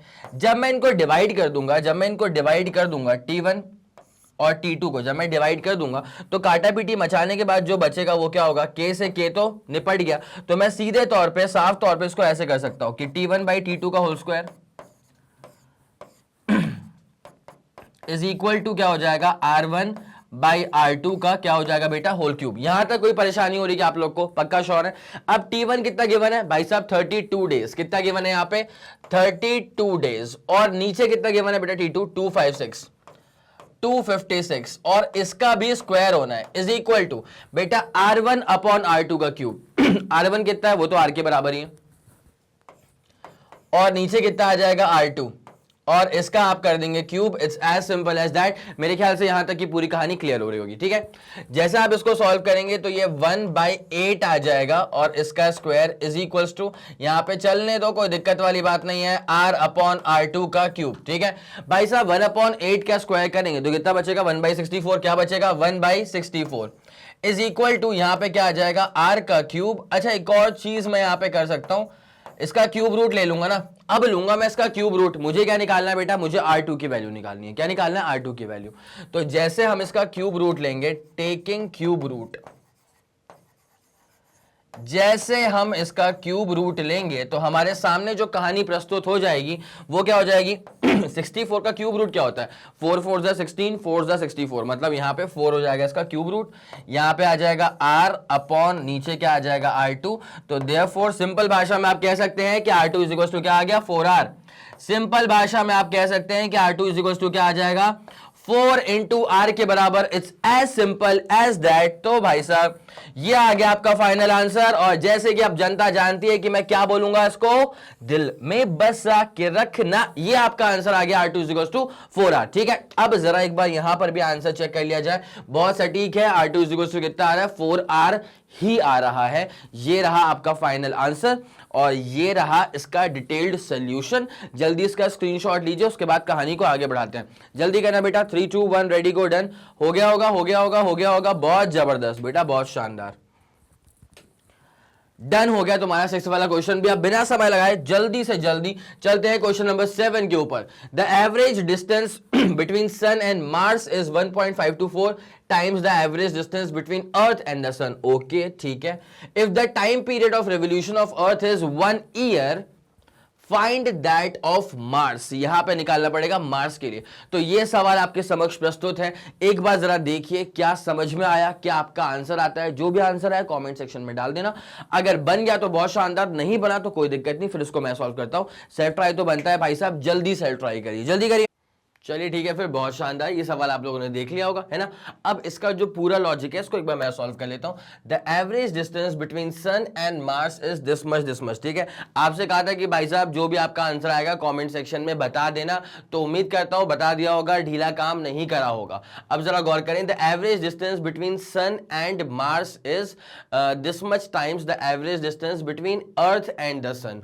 ओके ठीक है, इसको अपन लिखेंगे कैसे, इसको अपन लिखेंगे ऐसे कि जितना डिस्टेंस मार्स का है this is 1.524 times the distance between earth and sun. Earth and sun इसका मतलब डिस्टेंस है ये अर्थ का। ठीक है, बिकॉज रेफरेंस पॉइंट क्या होता है, सन का होता है ना। ठीक है, सन से आप डिस्टेंसेस मेजर करना स्टार्ट करते हैं, चाहे वो मार्स का कर लें चाहे वो अर्थ का कर लें। ठीक है, अब सवाल के अकॉर्डिंग जो डिस्टेंस है ना सन से लेकर के मार्स तक का, this is 1.524 times the distance between sun and the earth. बस इतनी सी बात। अब उसके बाद क्या बोला हुआ है, if the time period of revolution of earth is 1 year. Okay okay okay, ये बात तो हम जानते हैं ना कि time period of revolution, rotation की बात नहीं चल रही है। ठीक है, अर्थ का जो रोटेशन का टाइम पीरियड है वो 24 घंटे का है, महज एक दिन का है। लेकिन जो अर्थ का रेवोल्यूशन का टाइम पीरियड है around the sun, that is of 1 years. तो फिर यहाँ पे टाइम पीरियड ऑफ अर्थ कितना है, यहाँ पे ये है 1 ईयर्स के बराबर। अब यहाँ पे जरा गौर किया जाए, अब क्या पूछा हुआ है, फाइंड दैट ऑफ मार्स, मतलब मार्स का जो टाइम पीरियड होगा रेवोल्यूशन का वो क्या होगा। तो टाइम पीरियड ऑफ मार्स जो है ये आपसे रिक्वायर्ड है ना, और ये था according to given question. This is the condition according to the given question. ये सवाल के अकॉर्डिंग गिवन कंडीशन थी। Given condition according to the question, this is the given condition according to the question. This is the given condition according to the question. तो मेरे ख्याल से आप लोग इससे इत्तेफाक रखते होंगे। अब जरा गौर किया जाए तो यहाँ पे टाइम पीरियड निकालना है किसका, मार्स का निकालना है। बस सिंपल सी बात है भाई, तुमको इतना पता होना चाहिए कि केपलर का थर्ड लॉ क्या था। क्या आपको याद आ रहा है केपलर का थर्ड लॉ क्या था, टाइम पीरियड का square is proportional to semi major axis का होल क्यूब। ठीक है, अब जरा उसी को यहाँ पे इंप्लीमेंट किया जाए और फिर देखते हैं कहानी कैसे आगे बढ़ती है। तो जरा देखें, according to Kepler's third law, now according to Kepler's third law, कोई भी बात अपने ऊपर नहीं लेते अपन भाई साहब। किसके हिसाब से, तो थर्ड लॉ के हिसाब से। किसका, हमारा लॉ थोड़ी है, केपलर का थर्ड लॉ। किसका लॉ, केपलर्स का थर्ड लॉ। तो उसके अकॉर्डिंग क्या होता है, टाइम पीरियड का स्क्वायर जो होता है ना, this is proportional to are का क्यूब हो जाएगा।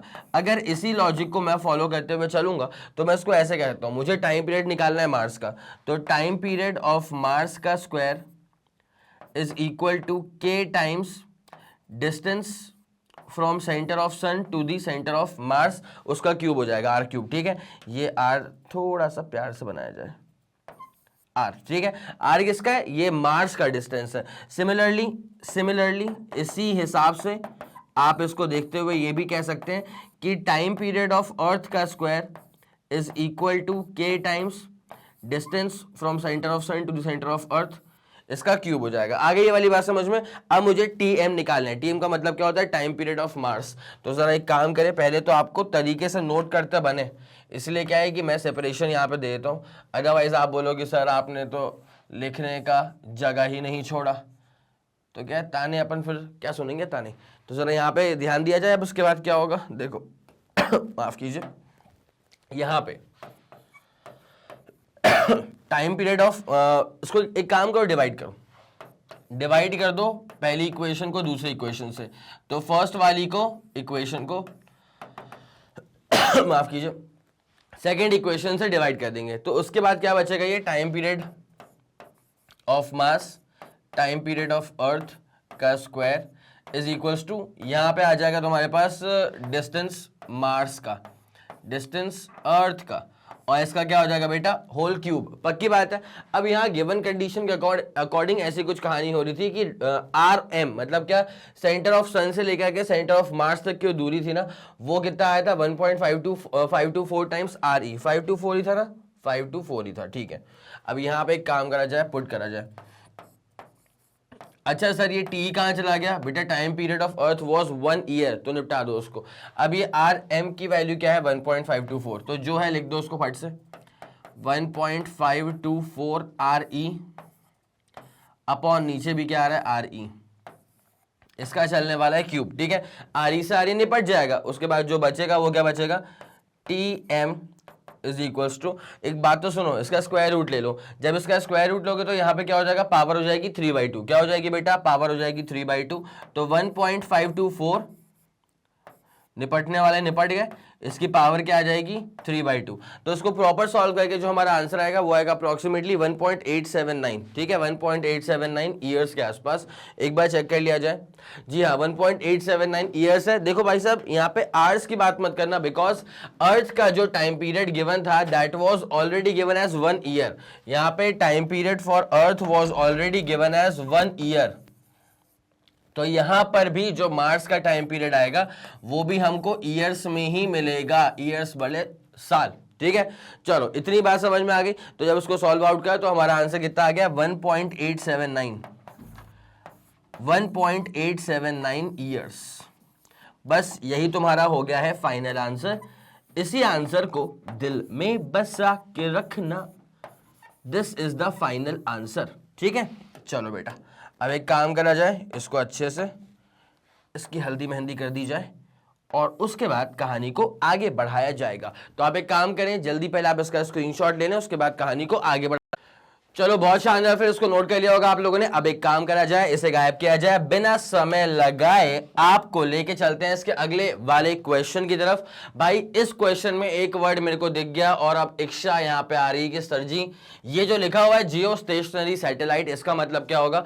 तो भाई साहब ये जो वर्ड है कनेक्टेड विथ अर्थ, स्टेशनरी मतलब स्टैटिक, तो एक ऐसे सैटेलाइट की बात चल रही है जो अर्थ के रिस्पेक्ट में स्टैटिक है, ठीक है। अर्थ घूम रही है अपने एक्सिस के अबाउट, तो वो जो सैटेलाइट है ना वो भी एग्जैक्टली उतने ही पैरामीटर्स के साथ घूम रहा है, so that there is no relative change in position between the earth and that particular spy satellite, ठीक है। अब इतनी सी बात आपको समझ में अगर आ गई है तो अब जरा कहानी को लेकर आगे बढ़ते हैं। यहां पर जो लिखा है ना जियो स्टेशनरी सैटेलाइट, इससे आप एक और डेटा निकाल सकते हैं कि भाई अगर वो सैटेलाइट जो है अगर वो अर्थ के रिस्पेक्ट में स्टैटिक ही है, अर्थ के पैरामीटर्स के अकॉर्डिंग ही मूव कर रहा है, तो इसका भी जो टाइम पीरियड होगा वो अर्थ के टाइम पीरियड के बराबर होगा। ऐसे कैसे पॉसिबल है कि अर्थ का टाइम पीरियड कुछ और है और इस सैटेलाइट का टाइम पीरियड कुछ और है? अगर अलग अलग होगा टाइम पीरियड तो ये सैटेलाइट जो है वो जियो स्टेशनरी नहीं हो पाएगा ना मेरे भाई। आया समझ? जियो स्टेशनरी है इसका मतलब अर्थ के रिस्पेक्ट में द सैटेलाइट इज स्टैटिक। वो तभी है जब जितना तेज अर्थ घूम रहा है उतना ही तेज वो सैटेलाइट भी घूमेगा। गिवन दैट टाइम पीरियड कितना हो जाएगा? फिर ऑब्वियसली 24 घंटे का हो जाएगा।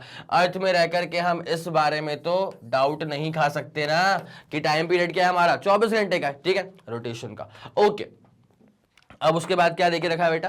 क्या जियो stationery satellite orbits around the earth in a circular orbit of radius, ठीक है। भाई साहब एक बात पे जरा गौर किया जाए, यहां पे सर्कुलर ऑर्बिट का जो रेडियस गिवन है मतलब R1 जो गिवन है वो गिवन है 36,000 किलोमीटर, ठीक है, थोड़े बहुत नहीं भाई साहब 36,000 किलोमीटर। और एक बात पे जरा गौर फरमाइएगा कि जियो स्टेशनरी सैटेलाइट है तो ऑब्वियसली टाइम पीरियड कितना हो जाएगा बेटा इसका, 24 घंटे का, मतलब T1 कितना हो जाएगा इसका, 24 घंटे का, 24 आवर्स, ठीक है। तो मेरे ख्याल से यहां तक तो कोई परेशानी आपको नहीं आ रही होगी। ये जो दोनों डेटा मैंने यहां पे लिखा है आपके लिए, ये लिखा है for the Jio stationery satellite, ठीक है। ये डेटा किसके लिए आ चुका है, ये डेटा आ चुका है फॉर जियो स्टेशनरी सैटेलाइट, लिख दिया जाए इसको, for Jio stationery, for Jio stationery satellite. अब जरा कहानी को आगे बढ़ाया जाएगा। उसके बाद क्या बोला हुआ है, find the time period of a spy satellite. एक टाइम पीरियड निकालना है किसी स्पाई सैटेलाइट का, मतलब T2 की वैल्यू निकालनी है। डेटा पकड़ो आगे बढ़ो भाई, न्यूमेरिकल सॉल्व करने का की वही है, डेटा पकड़ो आगे बढ़ो। टाइम पीरियड क्या होगा स्पाई सैटेलाइट का वो नहीं पता, वही निकालना है। Which is orbiting few 100 metres above the earth surface. एक स्पाई सैटेलाइट है जो अर्थ के सरफेस से कुछ मीटर्स, किलोमीटर्स भी नहीं ना, few 100 metres above the earth surface orbit कर रहा है। तो भाई यहां पे सबसे बड़ा फंडा ये समझना होता है कि इसका हम R2 क्या लेंगे, क्या इसका हम R2 क्या लेंगे। अब जरा आप एक बात पे गौर फरमाइएगा जैसे मान लो ये अर्थ है। अब इसका जो रेडियस है, वो कितना है, इसका रेडियस है 6,400 kilometre. It's as simple as that, ठीक है। अब अगर कोई स्पाई सैटेलाइट है जो थोड़ी से हाइट पे घूम रहा है, लेट्स सपोज कि स्पाई सैटेलाइट यहां पर है जिसका मास कितना होगा, स्मॉल m मान लेंगे। अब ये थोड़ी सी हाइट पे अगर यहां पे घूम भी रहा है तो भाई साहब एक बात सुनो, ये तो जो छोटी सी हाइट है वो तो मीटर्स में है ना, ये जो छोटी सी हाइट है वो तो मीटर्स में है, सवाल के अकॉर्डिंग ही चल रहा हूं बेटा, ठीक है। अब जरा गौर करिए, अगर मैं 6,400 किलोमीटर में महज कुछ मीटर्स अगर ऐड कर दूं तो क्या ही फर्क पड़ने वाला है, आया आपको समझ। तो भाई साहब ये जो ऑर्बिट में घूम रहा है ना, ये ऑर्बिट का जो रेडियस है वो अपन अप्रोक्सीमेटली क्या ले सकते हैं, रेडियस ऑफ अर्थ। वही मैं कह रहा हूं कि रेडियस ऑफ अर्थ में कुछ महज थोड़े से मीटर्स अगर मैं ऐड कर दूं तो क्या ही फर्क पड़ जाएगा, कोई फर्क नहीं पड़ेगा। तो इसको अपन लिख देंगे कि radius of this orbit, radius of the orbit of spy satellite, ये जो सैटेलाइट है वो स्पाई सैटेलाइट है, ठीक है। तो radius of the orbit of spy satellite is approximately equal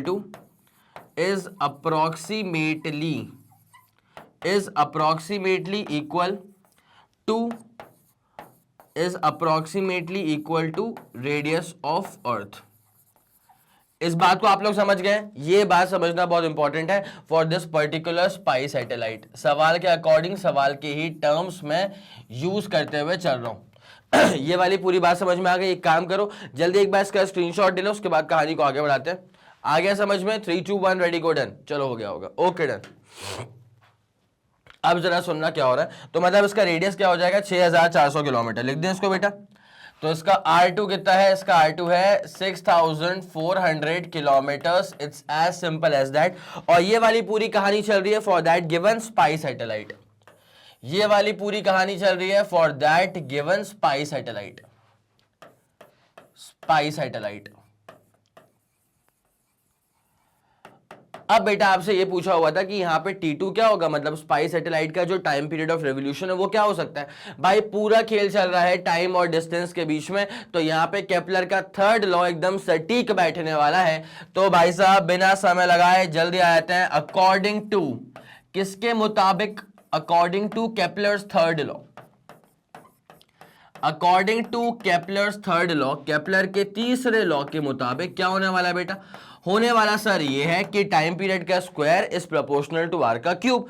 अब जैसे हम उसका रेशियो लेते हैं तो मैं इसको सीधे तौर पे लिख दूंगा T1 बाई T2 का स्क्वायर इज इक्वल टू, अच्छा मुझे T2 निकाल लेना, तो मैं एक काम कर रहा हूं पलट के लिख देता हूं उसको कोई दिक्कत नहीं है। T2 बाई T1 का square is equal to, proportionality constant cut गया होगा तो यहां पे आ जाएगा R2 बाई R1 का क्यूब, यहां पे आ जाएगा R2 बाई R1 का cube. It's as simple as that, ठीक है। अब जरा सारी वैल्यूज पुट कर दी जाए, उसके बाद कहानी जो है यहां से बड़ी आसान हो जाएगी। तो यहां पे T2 का स्क्वायर, यहां पे T2 का स्क्वायर अच्छा जी, एक काम करो, एक छोटा सा काम और कर सकते हो तुम, इज इक्वल्स टू यहाँ पे T1 का स्क्वायर यहाँ भेज दो। T1 कितना है, 24 घंटे का, तो 24 का स्क्वायर तुमने यहाँ भेज दिया। अब उसके बाद यहाँ पे क्या है R2 बाई R1 का क्यूब है, तो R2 कितना है, R2 है 6400 किलोमीटर। Okay done. अपॉन नीचे कितना आ जाएगा बेटा, नीचे आ जाएगा तुम्हारे पास R1 का क्यूब। ठीक है, तो R1 कितना है यहाँ पे, R1 है तुम्हारे पास 36,000 किलोमीटर, 36000 किलोमीटर। अब भाई साहब इसका तो क्यूब चल रहा है ना, क्या चल रहा है इसका तो क्यूब चल रहा है, तो T2 का square equal to this much आ गया। उसके बाद ये आ गया 6400 अपॉन 36000। ठीक है, अब जरा इसको फर्दर सॉल्व कर लिया जाए, तो T2 का स्क्वायर इज इक्वल टू 24 का, तो स्क्वायर चल रहा है, कोई दिक्कत वाली बात नहीं है। उसके बाद यहाँ पे क्या चलने वाला है जरा काटा पीटी मच जाए, तो जिसको निपटना है उसको निपटना है। जैसे कि अब ये जीरो हमारे बीच में नहीं रहे, 2 0 हमारे बीच नहीं रहे, तो 64 अपॉन क्या बचेगा, 36 बचेगा। तो एक काम करो, निपटाओ उसको 4 से, ठीक है, तो 16 अपॉन नीचे कितना बचेगा, निपटाएंगे इसको 4 से, तो 90, तो अपने पास आ जाएगा 90। और इसका भी क्या चलने वाला है, 90, ये अपने पास आ जाएगा, इसका क्या इसका क्यूब चल रहा है। ठीक है, यहां तो कोई परेशानी हो रही क्या। अब उसके बाद भाई साहब एक काम करो, स्क्वायर रूट ले लो। ठीक है, ऑब्वियसली आपको टाइम पीरियड निकालना है, T2 निकालना है, तो जैसे अपन लेंगे इसका स्क्वायर रूट बोथ साइड्स, तो कहानी कैसे डेवलप होगी जरा गौर करिएगा, स्क्वायर रूट ले लो, तो यहाँ पे कितना आ जाएगा T2, बस कितना आ जाएगा T2। उसके बाद क्या है बेटा, 24 का स्क्वायर था, आप इसका स्क्वायर रूट लेंगे तो क्या बचेगा, सिर्फ 24 बचेगा, इसके अलावा कुछ नहीं। उसके बाद यहाँ पे आप लेंगे इसका स्क्वायर रूट, तो ये कितना आ जाएगा बेटा, 16/90 का स्क्वायर रूट जब लिया जाएगा तो 3 था इसका पावर, अब जब स्क्वायर रूट लूंगा तो क्या हो जाएगा, 3/2। बस इतनी सी बात है भाई। जैसे मैं इसको सॉल्व करूंगा ना, पूरा सॉल्व आउट करने के बाद आपका जो अप्रोक्सीमेट आंसर आना चाहिए, अप्रोच आ गया आपको समझ में, आपको इसकी अप्रोच अगर समझ में आ गई तो अप्रोक्सीमेट आंसर जो होगा इसका वो होगा 1.8 आवर्स स्कूल लेवल पे। सिंस अगर आपके पास कैलकुलेटर अवेलेबल नहीं होता है तो फिर आप ऐसे वाले जो क्वेश्चंस होंगे वो आपको नंबर थोड़े से नॉर्मल गिवन होंगे, इतने कॉम्प्लेक्स नंबर्स गिवन नहीं होते हैं। ठीक है, तो क्या हम स्कूल में अटक जाएंगे सर, वैसी वाली टेंशन आप बिल्कुल मत लीजिएगा। ठीक है, बाकी अप्रोच में अगर आप सॉलिड हैं तो आपको वैसे भी कोई कभी अटका नहीं पाएगा। डन, ठीक है, तो ये रहा आपके पास detail solution. 1.8 hours approximately is going to be your answer. ठीक है, 1.8 आवर्स इज योर आंसर। तो एक काम करा जाए, जल्दी आप इसका स्क्रीनशॉट ले लीजिए, उसके बाद फिर अपन कहानी को जो है ना आगे बढ़ाते हैं। ये रहा डिटेल्ड सोल्यूशन, जल्दी करना बेटा, इसका स्क्रीनशॉट ले लो, जल्दी करो। 3 2 1 रेडी गो एंड डन। हो गया, चलो ठीक है, गजब। ओके अब आते हैं इसके अगले वाले क्वेश्चन के ऊपर, दैट इज क्वेश्चन नंबर 9। ठीक है, क्वेश्चन नंबर 9 क्या बोलना चाह रहा है, a body weighs 36 kg on the surface of the earth. एक बात आप जरा सुन लीजिए, किसी बॉडी का वेट क्या होता है क्या आपको पता है किसी बॉडी का वेट क्या होता है? किसी भी बॉडी का वेट निकालने का फॉर्मूला होता है mg। किसी बॉडी का वेट निकालने का फॉर्मूला क्या होता है, mg। अगर आप अर्थ के सरफेस पे काम करेंगे, अगर आप अर्थ के सरफेस पे काम करेंगे, इसको भर देते हैं पूरा, ये अपने पास अर्थ है। ठीक है, अगर आप अर्थ के सरफेस पे काम करेंगे ना तो ऑब्वियसली इसका वेट कितना हो जाएगा, mg के बराबर ही रहेगा। जहां पे आप जानते हैं कि g क्या होता है, ये होता है gm अपॉन r का स्क्वायर। ठीक है, अगर ये अर्थ है तो फिर यहाँ पे जो r हो जाएगा ना वो अर्थ का रेडियस हो जाएगा, और m जो है वो अर्थ का मास हो जाएगा, गिवन दैट कि ये अर्थ है ना। अब होता क्या है कि अगर आप अर्थ के सरफेस से ऊपर की तरफ जाते हैं, क्या बोला मैंने, अगर आप अर्थ के सरफेस से मान लो अगर आप ऊपर की तरफ जाते हो तो उस वाले केस में क्या काम होने वाला है, जरा गौर करो।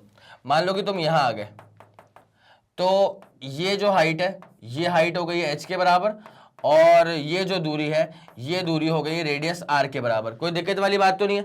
अब उतनी हाइट पर जो एक्सेलरेशन ड्यू टू ग्रेविटी है उसकी वैल्यू हो जाएगी चेंज। अब वो g नहीं होगा, वो हो जाएगा g डैश। क्या हो जाएगा, g डैश। और g डैश को निकालने का फॉर्मूला क्या हो जाएगा, g mass of earth upon दूरियों का स्क्वायर। दूरियां क्या हो गई इस बार, r प्लस h। अगर आप अर्थ के सरफेस पे होते तो वो दूरी क्या होती है, आर के बराबर। अभी आप अर्थ के सरफेस से भी एच हाइट ऊपर निकल चुके हैं, तो वो दूरी क्या हो जाएगी, आर प्लस एच का होल स्क्वायर। तो बस इतनी सी बात होती है। तो ये आ जाएगा तुम्हारे पास नया वाला एक्सेलरेशन ड्यू टू ग्रेविटी। इसका मतलब भाई साहब कि जी की वैल्यू चेंज होती है with respect to height as well as with respect to depth, है ना। तो भाई अगर जी की वैल्यू चेंज हो गई तो इस वाले पॉइंट पर बॉडी का वेट भी चेंज हो जाएगा, इस वाले पॉइंट पर बॉडी का वेट भी चेंज हो जाएगा। This will also be M G dash now. तो अगर सरफेस पे है तो ये रहेगा आपका वेट, सरफेस पे है तो आपका वेट रहेगा mg के बराबर। अगर किसी हाइट पे चले गए तो वेट क्या हो जाएगा, mg डैश के बराबर। एक बार जरा ये सवाल का प्री रिक्विजिट है, एक बार जरा आप इसका स्क्रीनशॉट ले लीजिए, उसके बाद मैं मेन क्वेश्चन के ऊपर आता हूं, ठीक है। जल्दी आप जरा इसका स्क्रीनशॉट ले लो बेटा। 3 2 1 रेडी गो एंड डन। हो गया, हो गया, चलो ठीक है, क्लियर करें इसको। अब आपको बेसिक सवाल के ऊपर लेकर के आते हैं। तो weight is basically a force, है ना। तो वेट होना चाहिए न्यूटन में, बट इस सवाल में क्या देके रखा हुआ है, सवाल में यहाँ पे देके रखा है कि अ बॉडी वेज 36 kg। अब यहाँ पे आता है डिलेमा कि यार वेट बोला है तो वेट तो न्यूटन में होना चाहिए, लेकिन देके रखा है 36 kg। तो बेटा जब भी आपके सामने अगर ऐसा वाला कुछ परेशानी अगर आ जाए तो आप एक बात का ध्यान रखा करिए कि always trust on the unit, always trust on the unit, ठीक है। तो इसको मैं लिख देता हूं कि ऑलवेज ट्रस्ट ऑन यूनिट। तो भले लिखा है कि वेट है, लेकिन वेट नहीं है, वो क्या मास है, ठीक है। तो किसी बॉडी का मास कितना है, 36 kg है। Okay okay okay. On the surface of earth, भाई on the surface of earth क्या, तुम कहीं भी लेके चले जाओ, उस बॉडी का जो मास है वो कांस्टेंट ही रहेगा, चेंज होता है वेट, ठीक है। और वेट होता है फोर्स, न्यूटन में आना चाहिए। यहाँ तो बॉडी का मास गिवन है, कोई दिक्कत नहीं। How much would it weigh on the surface of a planet whose mass is 1/9 and radius is 1/3 that of earth. ये इंपॉर्टेंट चीज है। नए वाले प्लैनेट का जो मास है that is 1/9 times mass of earth. लिख ले उसको, नए वाले प्लैनेट का जो मास है this is 1/9 times the mass of earth, मतलब m/9, मतलब m/9। और उसके बाद क्या है, and radius is 1/3 that of अर्थ, मतलब इसका जो रेडियस है this is 1/3 times the radius of अर्थ, मतलब r/3। बस इतनी सी बात है इस सवाल के अकॉर्डिंग, तो इतना ही है। इस सवाल के अकॉर्डिंग तो यही दो डेटा है जो कि बड़ा इंपॉर्टेंट लग रहा है, एक तो m डैश का और दूसरा आ गया अपने पास r डैश का, ठीक है, according to the given question. अब यहाँ पे पूछा हुआ है कि ऐसे बॉडी जिसका मास है 36 kg, उसका वेट क्या होगा ऐसे प्लैनेट पर, ठीक है। तो सवाल के अकॉर्डिंग अगर हम चलें तो बॉडी का मास कितना है, बॉडी का मास है 36 kg, ठीक है। अब इस नए प्लैनेट पर बॉडी का वेट क्या होगा, तो नया प्लैनेट जरा बना दिया जाए।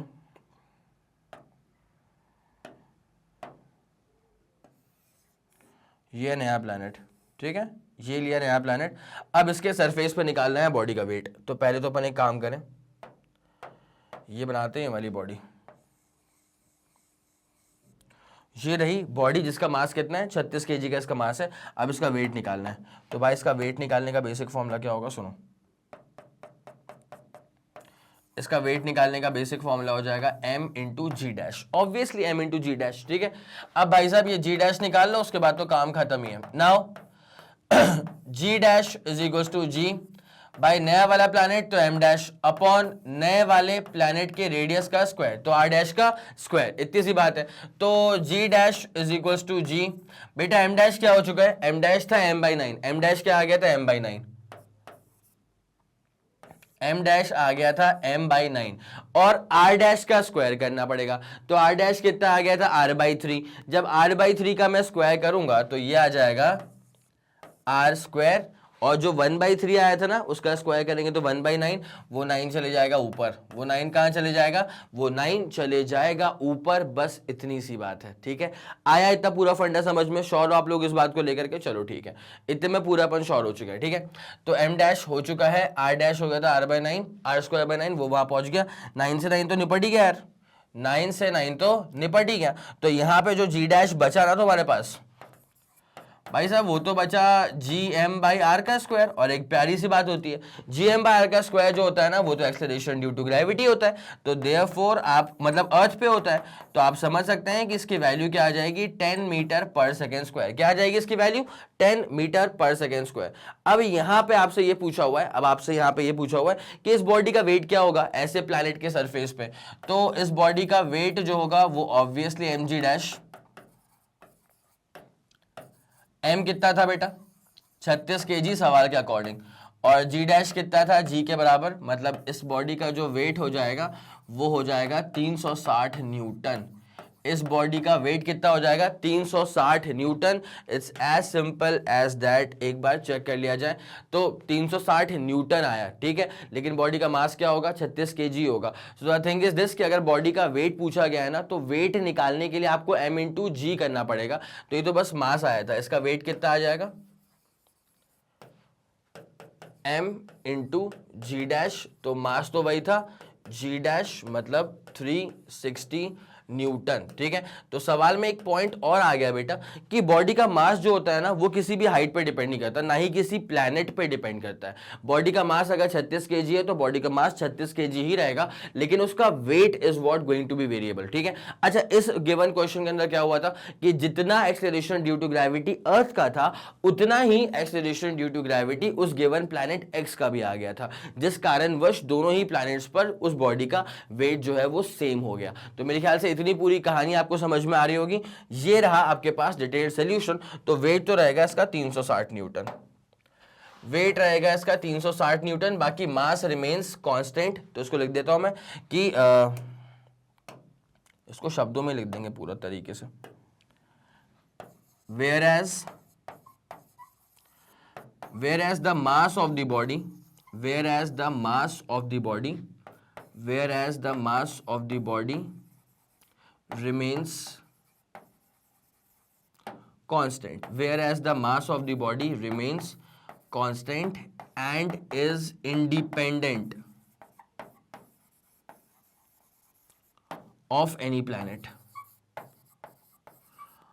and is independent of any planet। ना ही ये जो मास है वो हाइट या डेप्थ पे डिपेंड करता है, प्लैनेट हाइट और डेप्थ। आ गया समझ? चलो, तो मेरे ख्याल से ये वाली पूरी कहानी आपको अच्छे से क्लियर हो गई होगी। तो जल्दी आप इसका स्क्रीनशॉट लें, उसके बाद कहानी को आगे बढ़ाते हैं। जल्दी करना बेटा, 3 2 1 रेडी गो एंड डन। हो गया होगा? चलिए बढ़े आगे। ओके, ये वाला केस हमारा पूरा डन हो चुका है।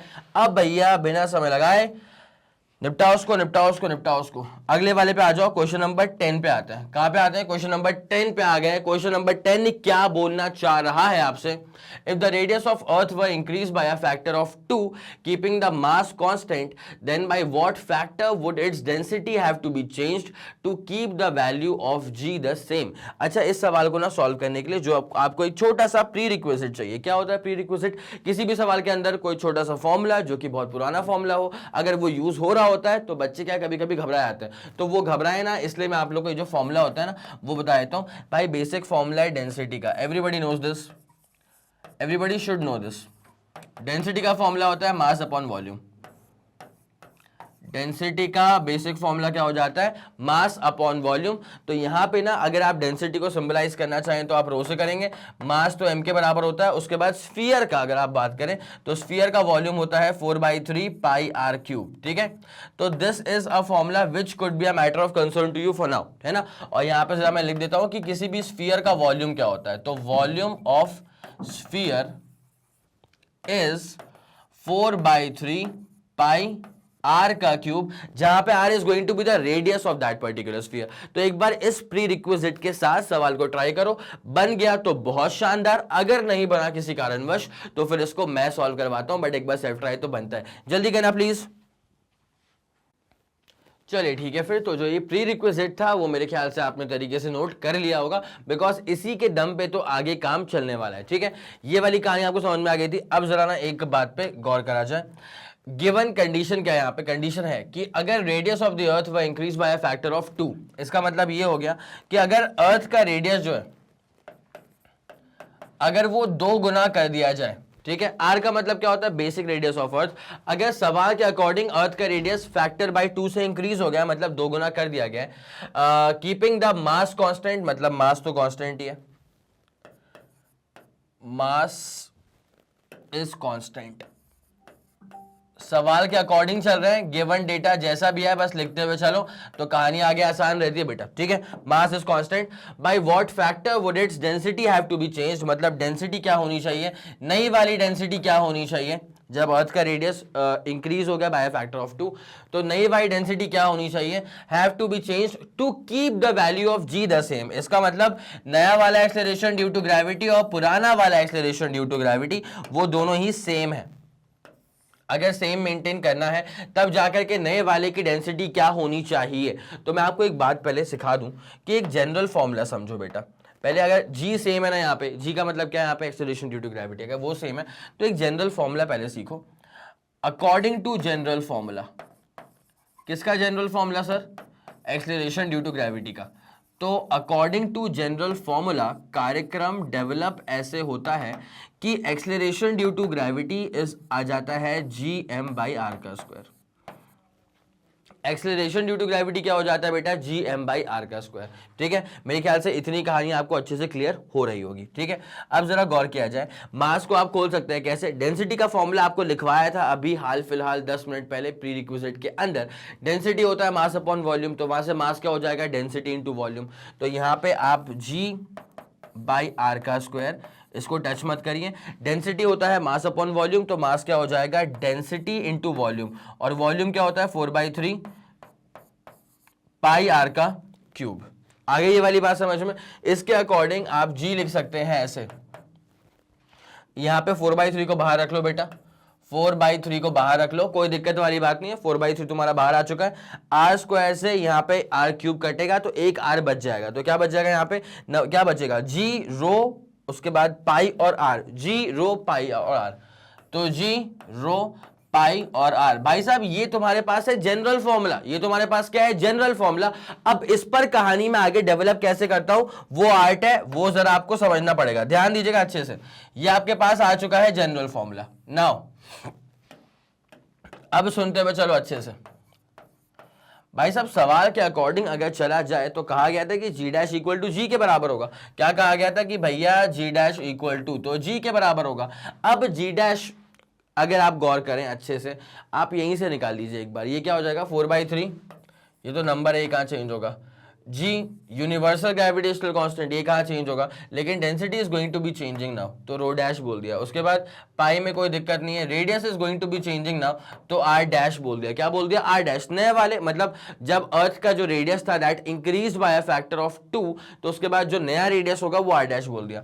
अब जी क्या है, जो लिखा हुआ है वो लिखा हुआ है, तो 4/3 जी रो पाई are, ji row pi are. यहां तक कोई परेशानी मेरे ख्याल में आपको नहीं हो रही होगी। Now the thing is this बेटा, सुनते हुए चलना है इसको बहुत इत्मीनान से, बड़े प्यार से। यहां पे डेंसिटी निकालनी है नए वाली, लेकिन आर डैश तो पता है ना, आर डैश में क्या था, आर डैश कितना हो चुका था 2r, ये तो पता ही है ना सवाल के अकॉर्डिंग, आर डैश कितना है 2r के बराबर।